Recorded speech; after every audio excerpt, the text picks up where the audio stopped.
Good morning सगळ्यांना. बघा 2 दिवसापूर्वी आपली CTETची परीक्षा झाली. खूप विद्यार्थ्यांनी म्हणजे घरी जाऊन आन्सर पण चेक केले नाही. पण मग त्यांना असं वाटतंय का घाबरू नका. कारण जे तुमचा स्कोअर जर 80 दरम्यान येत असेल, जर तुम्ही OBC असाल तर तुमची पास व्हायची शक्यता असते आणि जर तुम्ही ओपन असाल 88 पर्यंत स्कोअर जातोय तर तुम्ही पास व्हायची शक्यता असते. तर आपण टेटसाठी आता तयारी करणार आहोत. आता पहिला प्रश्न आहे कविता लिहिणारी. आता कविता लिहिणारीला काय म्हटलं जातं? हं? आता सगळ्यांना माहिती आहे कविता लिहिणारी. काय म्हटलंय? लिहिणारी. लिहिणारा म्हटलेलं नाही, लिहिणारी म्हणजे महिला. आता महिलेला कवी म्हणत नाही. आता बघा बोली भाषेमध्ये कवित्री आपण म्हणतो, पण व्याकरणिक भाषेमध्ये याचं काय होतं? कवयित्री. बरोबर आहे का नाही? व्याकरणिक भाषेमध्ये याचं उत्तर काय असतं? कवयित्री. म्हणजे जे योग्य शब्द विचारला आहे ना, बरोबर आहे का नाही? कवयित्री. त्याच्यानंतर प्रश्न दुसरा आहे पुढीलपैकी जोड शब्द पूर्ण करा. हे टेटसाठी आलेले प्रश्न आहेत आणि हे आपण घेतोय. पुढीलपैकी जोड शब्द पूर्ण करा. दळण. आता दळण. आता हे बघा इथे काय दिलेले आहेत ऑप्शन. आता आपण चांगलं जर प्रकार लक्षात जाती येणार नाही, चक्की येणार नाही, पीठ येणार नाही. जोड शब्द जर म्हटला तर काय म्हटलं जाईल? वळण. दळण, वळण. बघा जोड शब्द पूर्ण. फक्त समजून घ्यावे लागतात, प्रश्न आपोआप सुटतात. त्याच्यानंतर खालील अशुद्ध शब्द ओळखा. आता बघा असे प्रश्न तुम्हाला टेटमध्ये मोठ्या प्रमाणात बघायला मिळतात. अशुद्ध अशुद्ध शब्द, अशुद्ध वाक्य.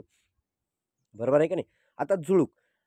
आता खालीलपैकी अशुद्ध. आता झुळूक जर शब्द घेतला तर आपल्याला माहिती आहे झुळूक हा उकार काय असला पाहिजे? पहिला उकार पाहिजे झुळूकला. बरोबर आहे का नाही?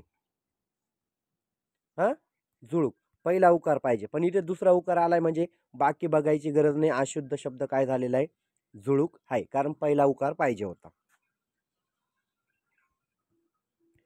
त्याच्यानंतर खालील अशुद्ध वाक्य कोणते? बघा मी तुम्हाला सांगितलं होतं शब्द आणि वाक्य याच्यावर प्रश्न येतात. आता अशुद्ध वाक्य काय कोणते आहेत हे आपल्याला ओळखायचं आहे. पहिलं वाक्य दिलेले बाबा छान तबला वाजवतात. आता बघा बाबा छान तबला वाजवतात वाक्य बरोबर आहे. वीणा छान चित्र काढते. बघा वीणा छान चित्र काढते. गाडी फलटावरून उशिरा येते. आता बघा फलटावरून उशिरा येते. आता फलटावरून नाही तर बघा इथे काय म्हटलं जातं? फलटावरून म्हटलं जात नाही तर गाडी फलटावर उशिरा आली. बरोबर आहे का नाही? फलटावरून उशिरा आली असं म्हणतो का आपण? गाडी फलटावर. बरोबर आहे का नाही? म्हणजे वर लावतो आपण. काय लावलो? गाडी फलटावर. गाडी फलटावर उशिरा आली म्हणजे काय झालं? हे आपलं निगेटिव्ह सापडलेलं आहे.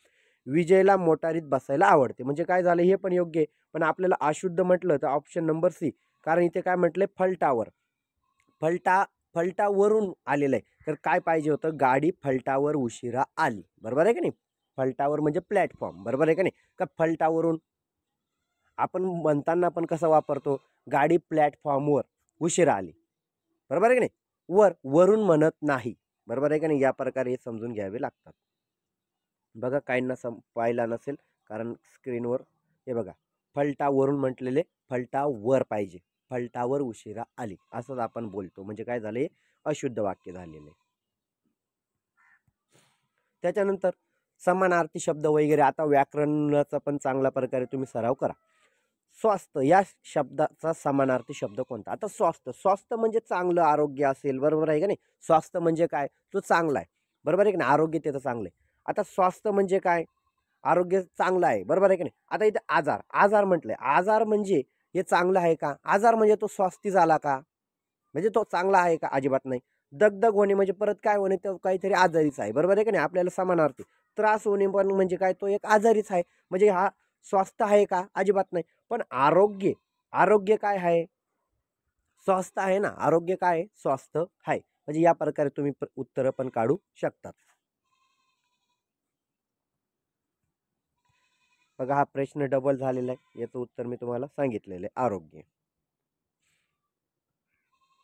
आता त्याच्यानंतर विस्मृती या शब्दाचा विरुद्धार्थी शब्द कोणता? विस्मृती. आता विस्मृती म्हणजे काय म्हटलं जातं?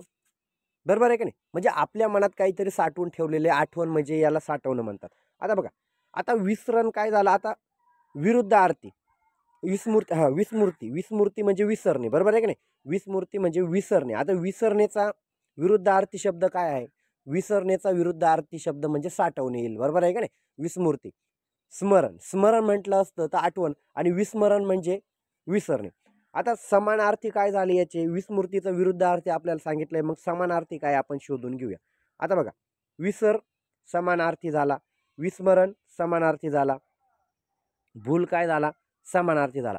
पण आठवण काय झाला, विरुद्धार्थी झाला. कारण आपल्याला विस्मृती, विस्मृती म्हणजे विसरण्याने, विसरणे आणि आठवणे काय झालं, म्हणजे काय झालं, याचा विरुद्धार्थी आठवण झालेला आहे. विस्मृतीचा विरुद्धार्थी शब्द जर विचारला तर आठवण. विस्मृती म्हणजे विसरणे, बरोबर आहे का नाही, आणि स्मृती म्हणजे आठवणे, बरोबर आहे का नाही. तो विस्मृती दिलेलं होतं म्हणजे याचा विरुद्धार्थी शब्द काय, तर आठवण हा विरुद्धार्थी शब्द झालेला आहे. त्याच्यानंतर शेवटचा प्रश्न आहे, आकाश ठेंगणे होणे या वाक्प्रचारचा अर्थ काय. आकाश ठेंगणे होणे, आता आकाश ठेंगणे होणे म्हणजे काय, आकाश ठेंगणे होणे म्हणजे काय, उंच उड्या मारणे का, अजिबात नाही.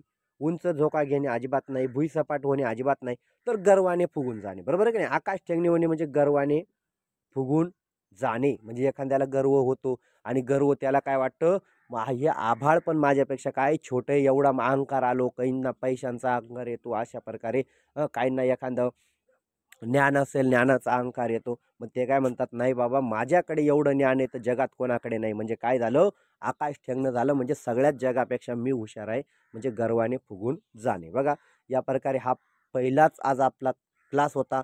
बघा कसा वाटला, काय वाटला, मला नक्की आपल्या प्रतिक्रिया द्या. आणि जास्त विचार करत बसू नका, कारण ज्या वेळा माझा पण, मी ज्या वेळा पेपर दिला होता त्यावेळा मी पण असंच वाटायचं मला, का काय होईल काय होईल काय होईल.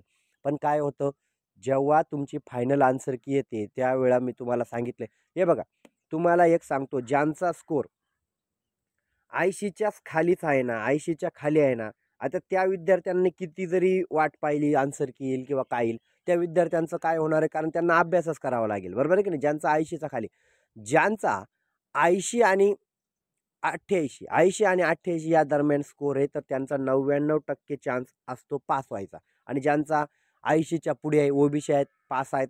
आणि ज्यांचा ओपन आहेत, 90च्या पुढे 1 मार्क असेल किंवा 2 मार्क असेल, 92-93 असेल, ते पण पास आहे. फक्त जे विद्यार्थी 80च्या खाली आहेत ना, सीटेटला 80च्या जे खाली आहेत त्यांना पुन्हा अभ्यास करायची तयारी करावंच लागणार आहे, बरोबर आहे का नाही. कारण काही मार्ग नाही, कारण तुम्हाला एक सांगतो, प्रश्न तेच होते, जी कन्सेप्ट होता त्याच्यावरच होते, पण ब्रॉड क्वेश्चन तुम्हाला दिलेले होते, मोठे मोठे ब्रॉड क्वेश्चन करून दिले, आणि या ब्रॉड क्वेश्चनमध्येच तुम्हाला फसवलं होतं. आणि 14 तारखेला जो पेपर झाला तो थोडा सोपा होता, पण 15 तारखेचा पेपर खूप हार्ड करून टाकलेला होता. त्यामुळे 14चा पेपरमध्ये काही विद्यार्थी निघण्याची शक्यता आहे, पण 15चा पेपर खूप हार्ड सांगतात. कारण मी आजपर्यंत, माझा तर 14ला होता, पण जेवढे काही 15च्या विद्यार्थ्यांना कॉल केला त्यांनी एकच सांगितलं, का सर 15ला जास्त उपयोजनात्मक SST असेल किंवा काय असेल याला प्रश्न बघायला मिळाले नाही.